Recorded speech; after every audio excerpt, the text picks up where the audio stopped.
मौसम में बहार ॾिसण जे बाद बाबा साईं अक्सर करे मौसम में बहार ईंदी न, सम्झो मौसम में बहार जी शुरूआत थींदी त बाबा साईं या बाबा साईं जे वॾनि वटि बि इहो ई रवाजु हूंदो हो त असां ख़ुदि बि कड़ो कोप पींदा, असां ॿारनि खे हिकिड़े क़िस्म जी मतिलबु लालच ॾींदा त तव्हांखे भुॻड़ा खारायूं था त तव्हां इहे नंढो हिकिड़ो कोप पीओ, अधु कोप हूंदो हो तक़रीबन।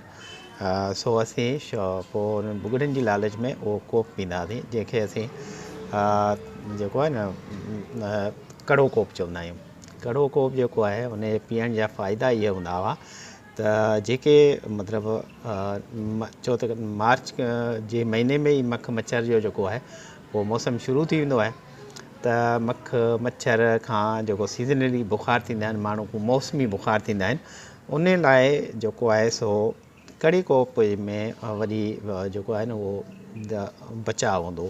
कड़ो कोप छा हूंदो जो अंदरि जा मवाद जेके आहिनि माण्हू जंहिंमें गॾु थियनि था उनखे ज़हरियात खे ख़ारिज करे छॾींदो आहे।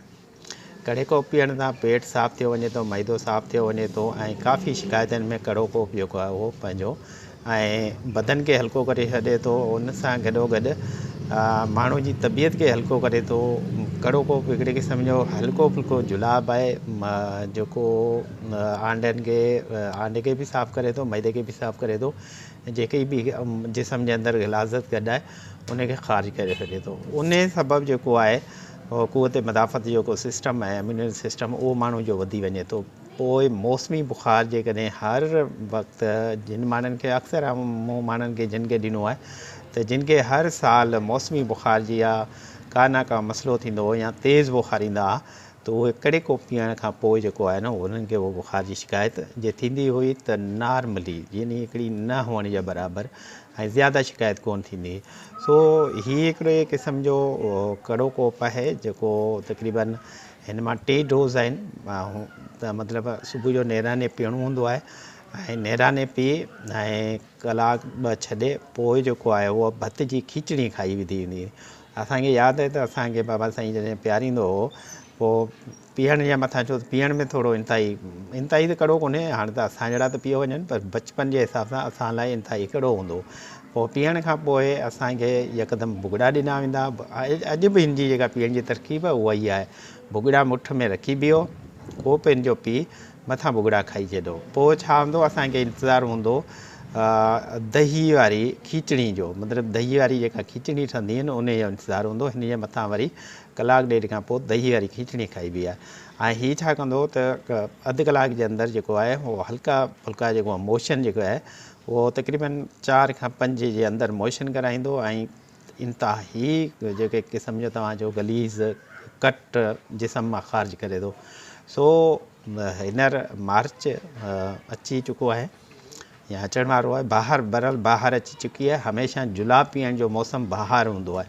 बहार जे मौसम में जेको माण्हू जुलाब पींदो उनखे अक्सर औक़ात जेके वबाई बीमारियूं आहिनि या वबाई बुख़ार आहिनि उन्हनि खां बची वञे थो माण्हू। सो जिन दोस्तनि सां ऐं तमामु दोस्तनि उन सभिनी खे मशवरो ॾींदुसि जेके सिहतमंद आहिनि, तंदुरुस्त आहिनि, जिन खे बि का तकलीफ़ न आहे त उहे बराए करम कड़ो कोप लाज़मी पीअनि, पंहिंजे ॿारनि खे पीआरनि, पाण पीअनि, ताकी मौसमी बुख़ारनि खां, मौसमी मलेरिया या अहिड़ियुनि शयुनि खां बचाव जो ही वॾो सबबु बणिजे थो। उन खां अलावा तव्हांजी तबियत खे ॾाढो साफ़ु रखे थो, हल्को फुल्को रखे थो। हीअ मुंहिंजे ख़्याल में तव्हां जेकॾहिं मौसम में बहार में 2-3 जेको वॾो माण्हू आहे उहो 2-3 वज़न वठी लाहे त इंतिहाई कारआमंद साबित थिए थो उन्हनि माण्हुनि लाइ जेके अहिड़नि तकलीफ़ुनि में या अहिड़ियुनि शिकायतुनि में वरितल हूंदा आहिनि। मैदा ख़राबु, कब्ज़ खे हूअं ई ख़तमु करे थो, अहिड़ियूं शयूं जेके आहिनि उन्हनि में फाथल हूंदा आहिनि। बहरहाल सिहत लाइ ॾाढो बहितरीनु आहे। खाइण खां पोइ, पीअण खां पोइ तव्हां हिन जी हिकिड़ी मूंखे ख़ासियत हिन जी अहिड़ी वणंदी आहे, पीअण खां पोइ जेॾी महिल मोशन वग़ैरह ख़तमु थी वेंदा आहिनि, खिचड़ी वग़ैरह माण्हू खाई छॾींदो आहे, पोइ माण्हू एॾो आहे हल्को थी वेंदो आहे, सम्झंदो माण्हू उॾरे पियो। ऐं राति जो निंड एॾी ज़बरदस्त ईंदी आहे, जिन माण्हुनि खे बुत में सूरु हुजे, तव्हां हीअ पी छॾो सुबुह जो नेराणे,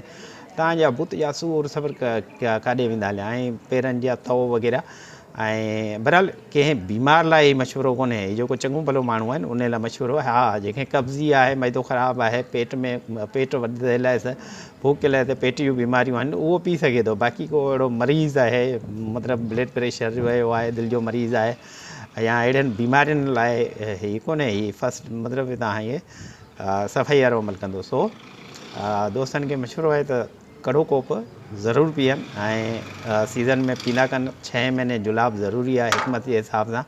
सो हीअ हल्के में हल्को जुलाब आहे, जमाल घोटे जो न आहे। सो कड़ो कोप आहे ऐं इंशाल्लाह ज़बरदस्त फ़ाइदो रहंदो। वधीक तव्हां कमेंट्स में मूंखां वधीक मालूमात वठी सघो था। वॾी महिरबानी।